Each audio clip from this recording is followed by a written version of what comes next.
And that's true. Yeah. And I would neither like are their to find children as well. Right.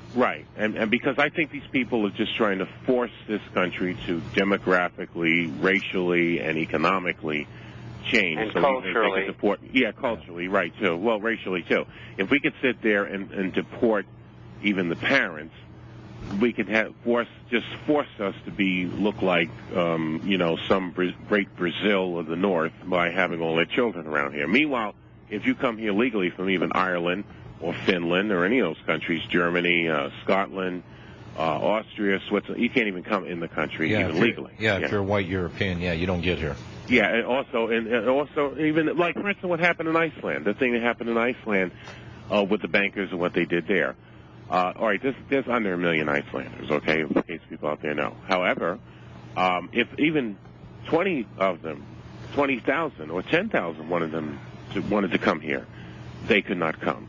When the thing in South Africa, and it's true, the apartheid thing was bad, and that was a mess and a piece of crap, and then you got this thing going on now with the ANC and the communist thing there in South Africa, and that's a mess. I mean, South Africa's a mess anyway. Right. If they wanted to come here, the South African Boer folk, even in the, early 90s, they could not come. And if there's something going on in Australia, they could not come. So, it's just bringing whatever thing would make this country racially change and just for work hard, work for $1 an hour. I'm sick of even hearing it. I've been hearing it in the 80s. Even. Well, and Henry, let me remind you of something. 15 years ago, I saw the stories that were coming out of how bad it is in South Africa and this country and that country. Right. And we were supposed to feel guilty about our standard of living. That we were just too wasteful, we were too rich, we were too this, we were too that. Yeah. And all this was a precursor for what you're seeing today, the balkanization of this country.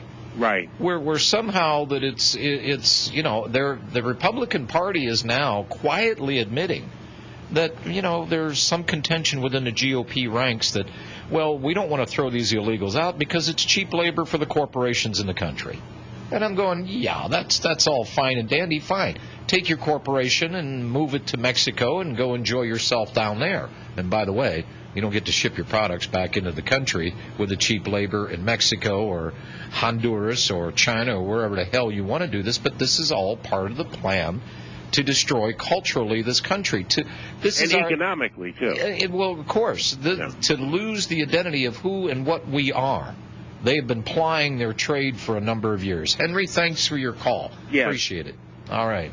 Let's go to... by the way, Bob, I want to send you something because, and I'm in agreement with you. We got to get the bad critters out of Congress. I'm in agreement with you there. But I'm going to send you something, and I'm sure you know a lot of this, but I'm going to send you the U.S. versus the USA. And I want you to take a look at this thing. It just ain't changing a few lousy faces in Washington, D.C. that's going to make a change here.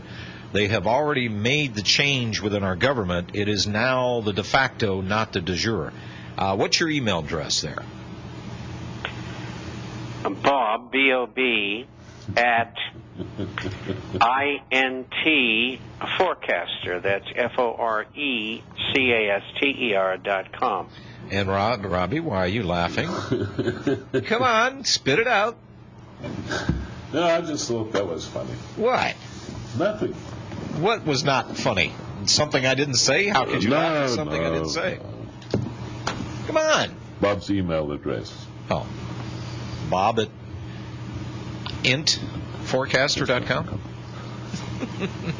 Scott in Massachusetts, you're up with Bob Int. Thank you, John. Yes, sir. John, I'll make my question short for both Bob, Robbie, and yourself. And Bob, talk to me about the level of fraud in the COMEX and the SLV ETF traded funds and the shorts and the derivatives of that, both the COMEX and... Because to me it seems like on a scale of 1 to 10, what's the level of fraud there? I mean, is immeasurable. I would say it's probably a 9. Hang up and listen to what you guys have to say, because that's what I'm interested in. And I think that based on who's this guy, Christopher, at the CFTC meeting back in April, talking about 100 to 1 and saying, oh, don't worry about it, we'll pay you off in cash if we don't have the stuff. I'm like, oh, my goodness. I mean, right then I said, the level of fraud here has to be beyond my comprehension, and nothing's happening. I'm just dumbfounded. So if you guys can shed some light on my ignorance, that'd be great. All right, Bob. Thank you, gentlemen. Thank you. Well, the insiders control the system.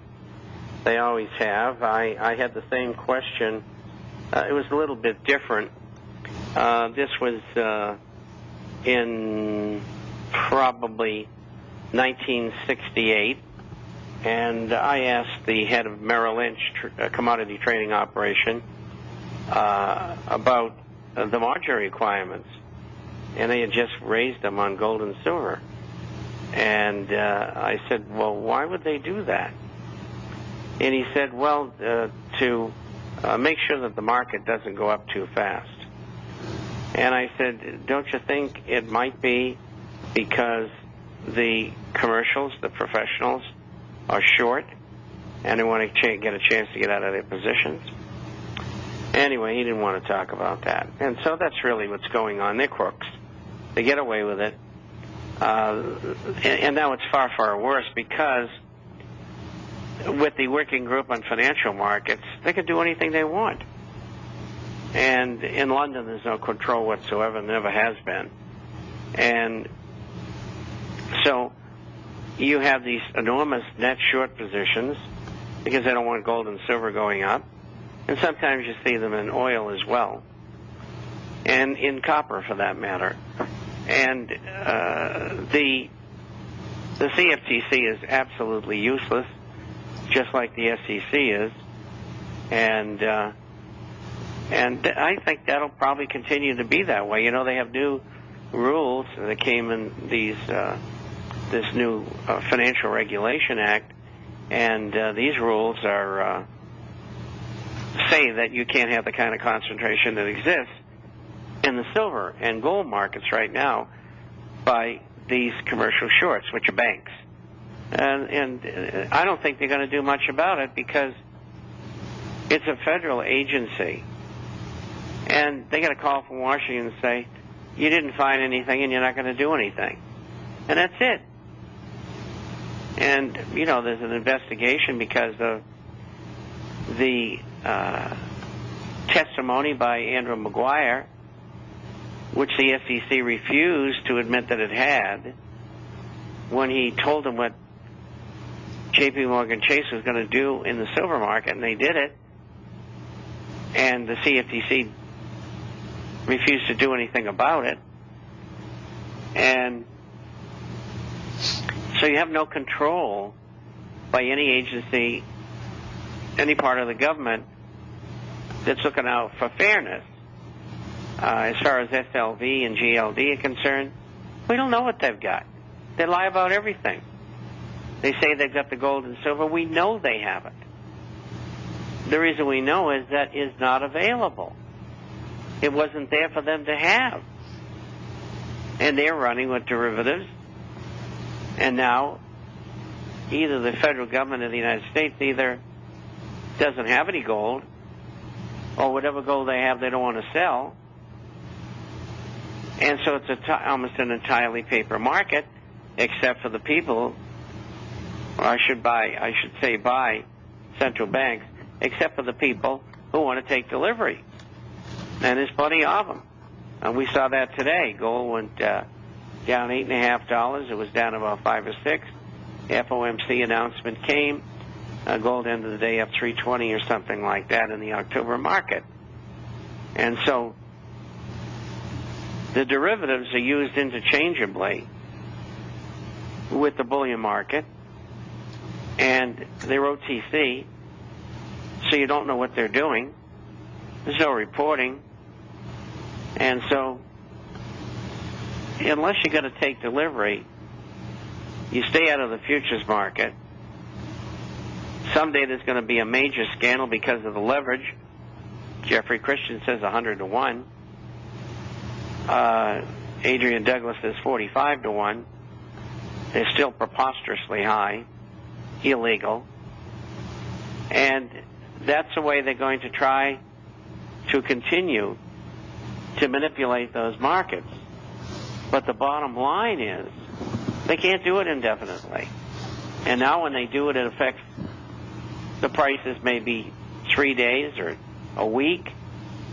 And it's very, very difficult, unless they have some pretty negative news for gold, for them to continue to do that for any period of time. And that's why, since they started in 1988, but more nearly in the early 90s, the gold's moved from 250 to 1250.